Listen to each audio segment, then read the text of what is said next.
আসসালামু আলাইকুম। সবাই কেমন আছেন? আশা করি সবাই ভালোই আছেন। আজ আমি কম খরচে কাচ্চি রান্না করে দেখাবো। প্রথমে আমি তেল গরম করে পেঁয়াজগুলা ভেজে নিব। পেঁয়াজগুলা ভাজা হয়ে গেলে তারপর আমি মাংসগুলো ঢেলে দিব। তারপর আমি এখানে ১ চামচ রসুন বাটা আর ১ চামচ আদা বাটা দিয়ে দিব। লবণ দিব।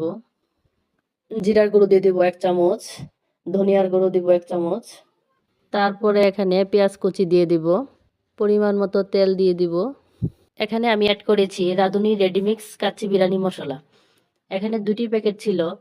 একটিতে ছিল গরম মশলা আর অপরটিতে ছিল বিরিয়ানির মশলা। গরম মশলাটা আমি রেখে দিব, ওটা আমি পরে ব্যবহার করব। বড় প্যাকেটের গুঁড়ো মশলাটা আমি মাংসের সাথে অ্যাড করব। মশলাটা দেওয়ার পর আমি একটু নেড়েচেড়ে কষিয়ে নেব। আমি এখানে আলু ভেজে রেখেছিলাম। আর বিরিয়ানির জন্য আমি যে চাউলটা ব্যবহার করব সেটা টাইগার ব্র্যান্ডের বাসমতি চাউল। চাউলগুলো আমি ধুয়ে আধা ঘন্টা ভিজিয়ে রেখেছিলাম। এখানে আমি একটি পাতিলে পানি ফুটিয়ে নিয়েছি। পানির মধ্যে আমি রাঁধুনি গরম মশলাটা দিয়ে দিব।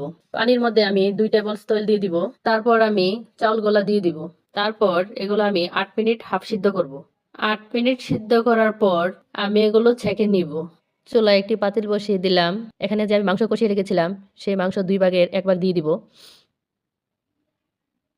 তারপর আমি আলু বোখারা দিয়ে দিব। সাথে আমি টমেটোর সস দিব।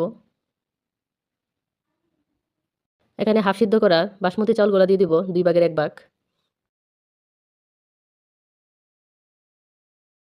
আবার বাকি অবশিষ্ট মাংসগুলা দিয়ে দিব। আলু বোখারাগুলা দিয়ে দিব। সেম প্রসেসে প্রথম স্টেপে যেভাবে দিয়েছি সেভাবেই। এখানে জর্দার রংটা দিলে কালারটা আরো সুন্দর হতো, কিন্তু আমার কাছে নেই। যেহেতু বাসায় খাওয়ার জন্য করেছি তাই আর আনা হয়নি। আবারও সস দিয়ে দিব। বাকি যে চাউলগুলা ছিল সেগুলো এখন দিয়ে দিব। চুলাটা লো আছে 1 ঘন্টার জন্য রেখে দিব। আলহামদুলিল্লাহ, মাশাআল্লাহ, অনেক সুন্দর হয়েছে। দেখতে যেরকম সুন্দর হয়েছে, খেতেও অসাধারণ হয়েছে। সবাই ভালো থাকবেন। আল্লাহ হাফেজ।